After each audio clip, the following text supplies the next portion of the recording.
Doctor साहब, एक term और जो सुनने को मिलता है, ब्रोंकाइटिस। जी, क्या है ये?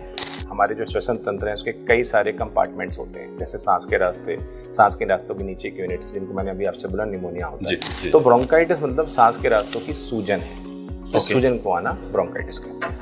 और डॉक्टर साहब, ब्रोंकाइटिस के उपचार के लिए अपोलो हॉस्पिटल जबलपुर में क्या सुविधाएं उपलब्ध? बहुत अच्छी सुविधा है हमारे पास। हम पेशेंट को ओपीडी बेसिस पे जल्दी पकड़ लेते हैं चीज़ों को। पेशेंट को हम किन चीज़ों से बचाव करना है वो बताते हैं, मरीजों को दवा देकर इलाज करते हैं। इसके अलावा जिनको वैक्सीन की ज़रूरत होती है उनको वैक्सीन भी लगाते हैं।